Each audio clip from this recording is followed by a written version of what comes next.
Muy buenas, terminó el último Gran Premio de la temporada, además un Gran Premio que tuvo de todo. Sí que es cierto que la mayoría de adelantamientos en recta, sabemos cómo está la Fórmula 1 actual, una carrera también muy estratégica, alguna pequeña pincelada de polémica, pero yo creo que podemos resolver bastante bien. Así que como siempre, primero analizaremos los datos para entender bien sobre todo el ritmo de cada uno, las estrategias, estas cosas, y luego pasamos a analizar las maniobras en pista y con el iPad, que sabéis que me gusta, para explicarme bien. Y antes de empezar, como siempre, recordaros que si queréis aprender más de automovilismo, porque queréis ser ingenieros, porque sois mecánicos que os queréis especializar, porque sois aficionados a la Fórmula 1 y a cualquier categoría, porque sois sim racer y queréis dar un pasito más allá, aprender a leer las telemetrías, hacer los reglajes, estas cosas.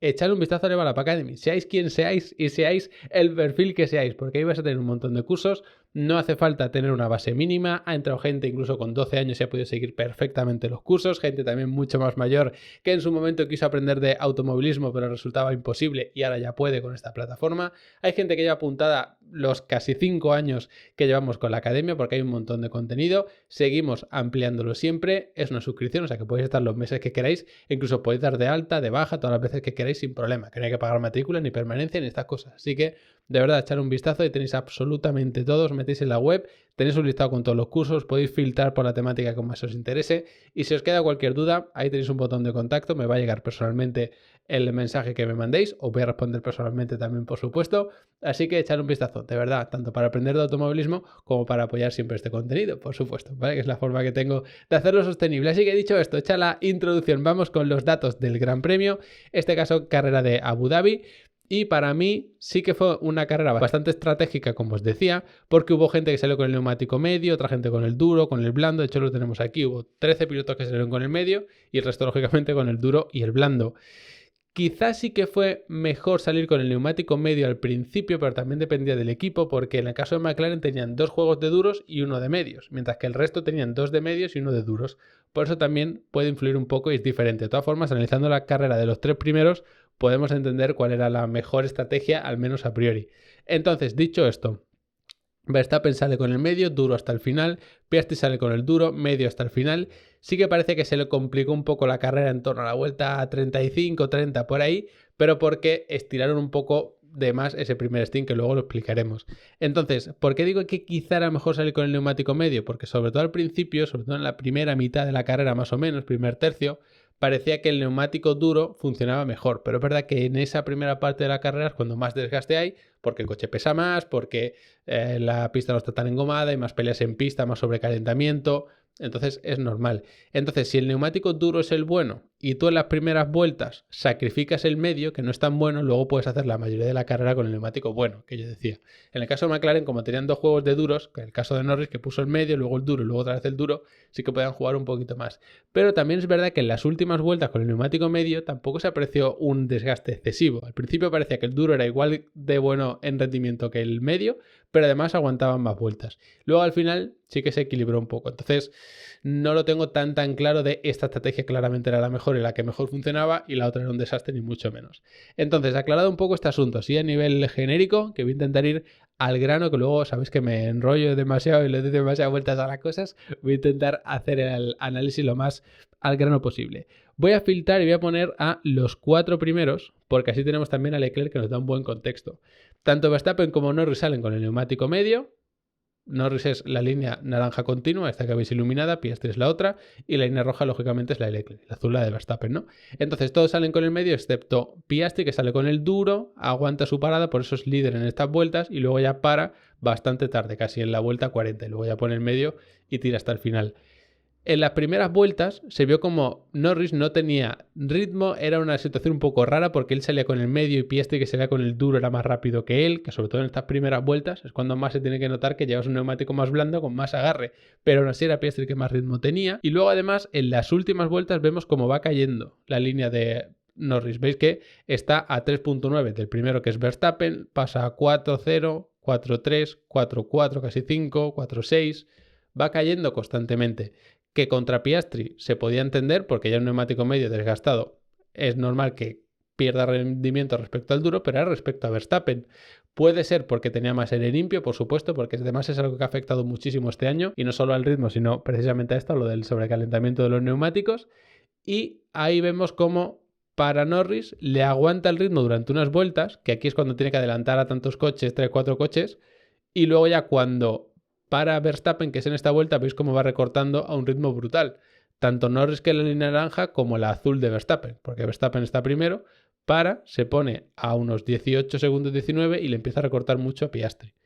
Y al final de la carrera vemos como Norris iba acercando mucho a Piastri, pero no se acercó mucho porque ya ahí estaban las órdenes de equipo de evidentemente no nos vamos a meter en una pelea aquí que no nos beneficie a ninguno de los dos. Entonces no podemos saber exactamente hasta qué punto era mejor una estrategia que otra, pero sí que parecía que la de Norris, al menos comparada con la de Piastri, era mejor. Pero claro, es que Piastri aguanta mucho este neumático duro porque si paraban estas vueltas ya iba a salir por detrás de Verstappen sí o sí y tampoco le interesaba demasiado parar, porque sí, te asegurabas y no seguías perdiendo tanto tiempo en esta vuelta, porque al principio Verstappen está recortando un segundo, luego pasa un segundo y medio, pero es que hay algunas vueltas que le recorta, pues fijaos, de 6,2 a 4,8, ahí está recortando segundo y medio casi. Aquí tenemos de 3,5 pasa directamente a 1,9. Son mucho tiempo, un segundo y medio, 2, es una barbaridad. ¿Por qué se mantienen en pista? Pues porque si sale por aquí un safety car de repente, pues le hubiese salido mucho mejor la jugada. Y si no sale un safety car, ¿qué pasa? Pues nada, porque lo que va a pasar es que va a perder la posición con Verstappen, que es lo que pasó.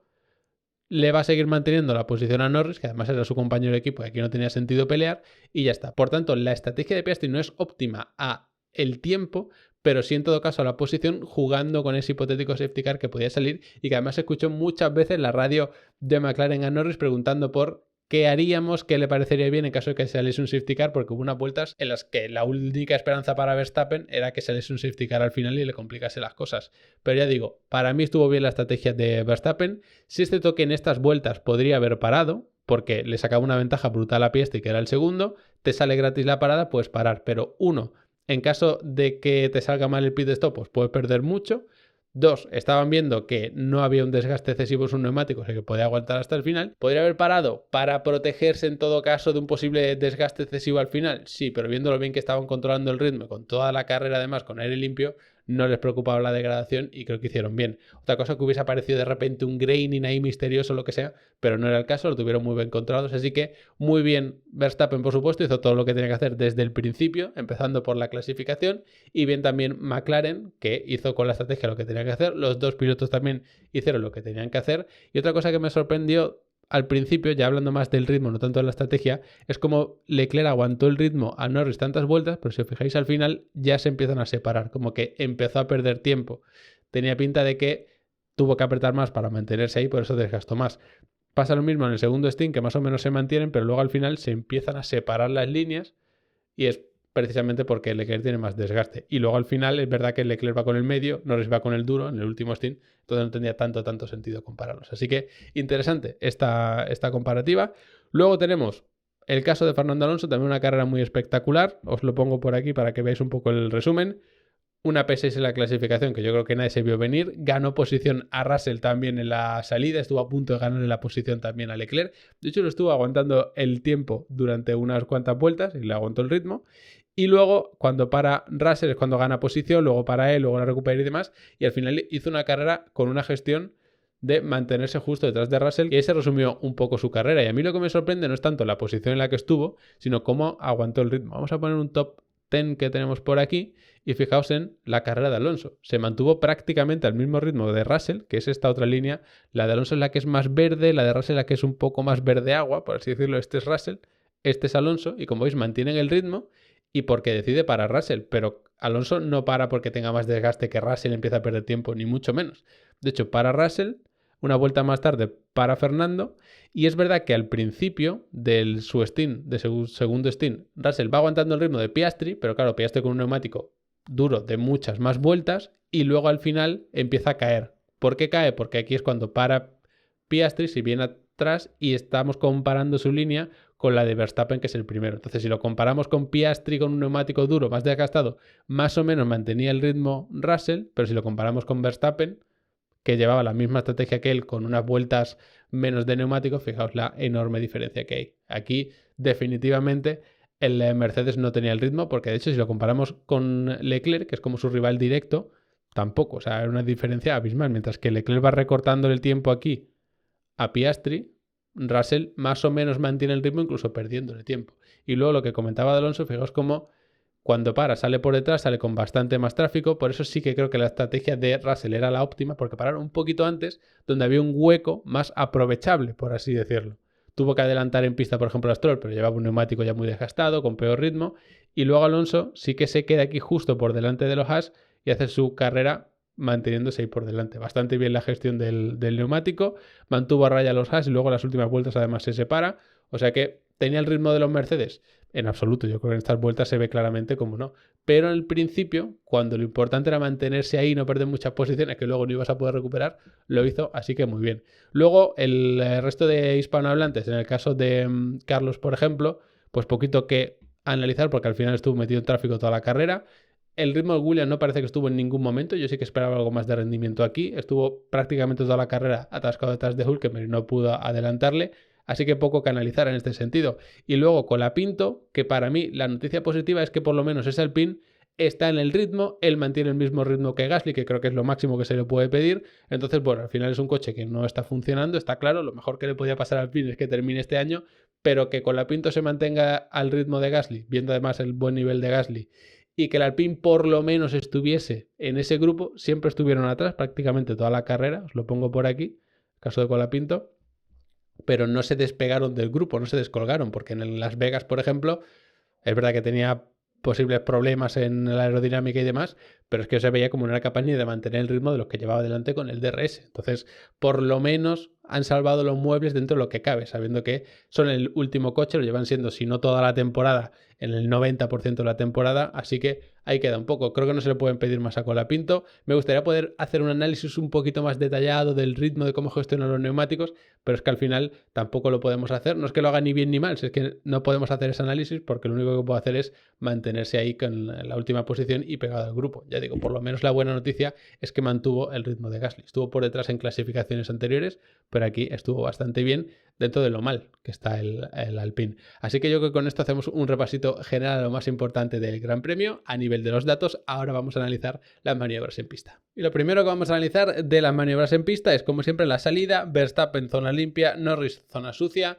Y lo que hay que hacer siempre, aparte de hacer una buena salida, buena soltada del embrague y todo esto, es cubrir directamente el interior, aunque eso suponga irte a la zona sucia, porque para defenderte en la primera curva, que estaba muy cerquita, ya lo vimos en la previa, tenías que irte directamente al interior, que es como se defiende en la Fórmula 1 actual, no queda otra, ¿qué le vamos a hacer? Ahí tenemos a Norris justo detrás, tenemos también por aquí a Piastri, vemos pilotos que se abren mucho, aquí tenemos el caso de Alonso, que también ganó posiciones, y aquí tenemos a Verstappen por el interior, Norris un poquito más abierto, Piastri un poquito más abierto, y a Fernando colándose ahí por el interior de Leclerc. Fijaos que al que le gana la posición realmente es a Russell, que lo tenemos por aquí, pero él se cuela por el interior a Leclerc, o sea que estuvo también a punto de adelantarle porque salió muy bien, aparte de que Russell pues salió bastante mal. Es verdad que sale por la zona sucia, luego se abre buscando la zona limpia, pero bueno, Norris, por ejemplo, también sale por la zona sucia y no sale tan mal como él. De hecho, le peleé aquí un poco a Verstappen, pero sabía que era demasiado arriesgado. Unos metros más tarde tenemos aquí el caso de los pilotos de McLaren con Piastri adelantando por fuera a Norris, y a mí me sorprendió mucho porque en las primeras vueltas lo normal es que el neumático duro sufra bastante, que le cueste entrar en temperatura, al menos 2-3 vueltas, hasta que empieza a rendir. Aún así, incluso 5 o 6 vueltas debería estar rindiendo mejor el medio. Quizá Norris iba sobre seguro pensando, oye, el neumático va a estar muy frío, tengo mucho que perder, muy poquito que ganar, mejor me mantengo en pista suave y ya está. Pero sí que es cierto que el adelantamiento de Piastri, muy valiente y muy bueno, lo vemos aquí en otra toma, cómo se tira por fuera y le gana en la curva 9, que es una curva larguísima, que sí que es cierto que se ataca pronto y luego deja fluir el coche hacia afuera, y ya cuando le gana la posición en la entrada se hace con ella. Y de hecho, aquí tenéis la imagen como ni siquiera se aprieta mucho. Es un adelantamiento que entiendo que no estaba en los planes de McLaren, pero oye, mientras se adelanten con esta distancia entre uno y otro, pueden estar bastante tranquilos. Ahí va por fuera Piastri y se queda con la posición. Un poquito más adelante, cuando Norris para y tiene que adelantar a 3-4 pilotos, es absolutamente clave ese momento. Aquí tenemos a Antonelli, aquí teníamos a Carlos. Esto es la frenada de la curva 5, es decir, justo aquí tenemos la recta más larga, la chicane cerrada y luego la otra recta con DRS, y aquí Norris se tira por el interior. Es verdad que tenía un neumático mucho mejor, el coche pues rendía mejor en ese momento con una diferencia abismal, pero es valiente tirándose aquí por el interior para asegurarse el doble adelantamiento tanto a Antonelli como a Carlos. porque aquí además vemos a Carlos cómo se abre muchísimo. Esto es una curva que se ataca tarde, sobre todo si te estás defendiendo para entrar en la recta con más velocidad. Y veis cómo Carlos ya lleva una trayectoria como mucho más directa, como más paralela al piano final, mientras que Norris todavía tiene que meter mucho giro. Esto lo hace Carlos para defenderse, te abres mucho la entrada para salir con más velocidad. Es decir, pierdes tiempo entrando a la curva, pero vas a hacer toda la recta, que son muchos más metros, con más velocidad. Entonces, si Antonelli hace algo parecido, deja el hueco a que otro piloto le meta el coche por el interior, utiliza esta recta Norris para pegarse a Carlos, no para adelantarlo, porque evidentemente ahí todavía estaba lejos. Entonces sale de aquí con peor velocidad, pero con el DRS se puede pegar a Carlos. A cambio, ha conseguido también adelantar a Antonelli y luego en la siguiente recta, que es justo después, adelanta también a Carlos relativamente fácil. Bastante valiente, no solo en este adelantamiento, sino en varios, y yo creo que es lo que tenía que hacer, por supuesto, en ese momento. Un poquito más adelante, yo creo que quizá el momento más polémico, por así decirlo, de la carrera es cuando Tsunoda se defiende del adelantamiento de Norris. Hace varios cambios de dirección, Norris adelanta por fuera del circuito, se investigan ambas cosas, tanto los cambios de dirección de Tsunoda como el forzar a un piloto a salirse de la pista, como en el caso de Norris haber adelantado por fuera, y yo creo que se resuelve bastante bien. Y no solo eso, sino que las explicaciones también creo que son muy correctas, que también es de valorar, que parece que siempre las estamos criticando, pero no, hay veces que también están bastante bien. Ahí vemos a Tsunoda cómo se cruza, el problema es que no es la primera vez, es decir, tú sales siempre por el lado derecho del circuito, porque te abres de la curva 5, se cierra hacia la izquierda, luego se vuelve a abrir, luego se vuelve a cerrar. Aquí ya tenemos la última, y ahí vemos cómo va cerrando, luego hace un pequeño giro como para mantenerse más recto.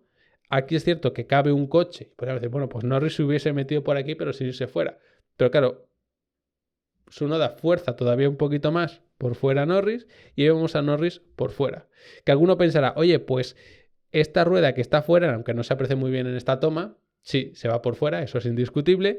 Podría haberse quedado dentro de la pista porque con tener las dos ruedas derechas dentro de la o encima de la línea blanca ya se considera que está dentro, ya no se hubiese ido por fuera y hubiese adelantado por fuera.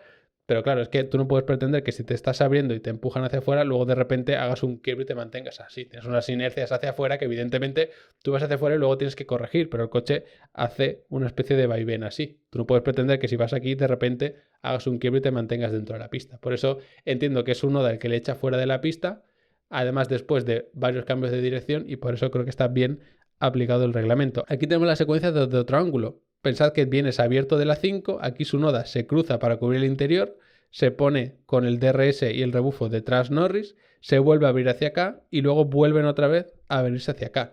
Por eso entiendo que esta maniobra de Tsunoda ya es ilegal y pretender que Norris, por aprovechar este hueco y luego que Tsunoda le fuerce para ir por fuera y mantenga el pie abajo y adelante por fuera, es sancionable o se considera que ha sacado una ventaja, entiendo que era un poco exagerado. Además, si se lo hubiese sancionado con 5 segundos en todo caso, hubiese quedado igualmente por encima de Leclerc y se hubiese llevado el Mundial. Si le hubiesen puesto una sanción de 10 segundos, seguro que en las últimas vueltas hubiese apretado más, no se hubiese tenido que pegar con Piastri porque lo hubiese dejado pasar, hubiese sacado más de 10 segundos y también se hubiese llevado el Mundial. Y en el caso de que no hubiese podido conseguir esa diferencia, Piastri se podía haber dejado adelantar igualmente y se hubiese llevado el Mundial Norris. Por eso digo que está buscando quizá como una vuelta de rosca de le han robado a Verstappen el Mundial por esto y tal. No es así. Es una maniobra en la que yo creo que está bien aplicada la sanción y todo, y la no sanción en el caso de Norris, y que además tampoco tiene una trascendencia muy grande. De hecho, yo os decía que me gusta mucho como lo han redactado porque cuentan que el coche 4, que es Norris, adelanta por fuera al coche 22, que es Tsunoda. Eso es un hecho, se ve en las cámaras, no hay discusión. Pero que esto viene de que el coche 22, que es Tsunoda, hace múltiples movimientos intentando defender la posición. Y en caso de que ese coche no hubiese hecho esos movimientos, el coche 4 podría haber adelantado perfectamente sin salirse de la pista. De hecho, si haces un cambio de dirección, luego otro y luego otro, ahí dejas a Norris. Lo que pasa es que le siguió apretando hacia fuera del circuito. Entonces, se ve claramente en las imágenes como uno, Tsunoda hace varios cambios de dirección, que eso no se puede hacer, y dos, además fuerza a Norris a irse por fuera. Es decir, obligar al autopiloto a levantar y corregir y demás en plena recta no es ni siquiera esto del vértice, la curva que puedes echar de pista, sería otra cosa porque no estamos en una curva. Por eso digo que se hace bastante bien. Y luego a Tsunoda se le ponen 5 segundos de sanción y un punto en la superlicencia, que ya supongo que le dará un poco igual. Y recordad que la sanción mínima son 10 segundos y 2 puntos en la superlicencia. Entonces lo que hacen es aplicarle ahí como un atenuante de, entiendo yo que como no ha habido un choque, no ha habido nada muy grave, pues no pasa nada. Pero ahí está un poco la sanción, la explicación. Ya digo, algunos están un poco más de acuerdo, un poco menos, pero hay algunas cosas que yo entiendo que son bastante objetivas y complicadas de discutir, que a veces parece que lo queremos discutir todo siempre, ¿no? Entonces, nada, espero que os haya resultado interesante este vídeo. Como siempre, echar un vistazo a Level Up Academy. De verdad, si queréis aprender cosas de automovilismo, es lo mejor. De hecho, ha habido gente que me ha comentado que está apuntado porque antes se veía a lo mejor vídeo de YouTube o una serie o lo que sea, y lo que hace es que se ponen los cursos tranquilamente. Pues es que tenéis contenido de sobra. No tenéis tanto contenido como en todo YouTube en general, mucho más que en mi canal de YouTube, eso sí. Pero bueno, echar un vistazo, como digo, tanto si os queréis entretener como si queréis aprender de automovilismo. Gracias por haberos quedado hasta el final y nos vemos muy prontito.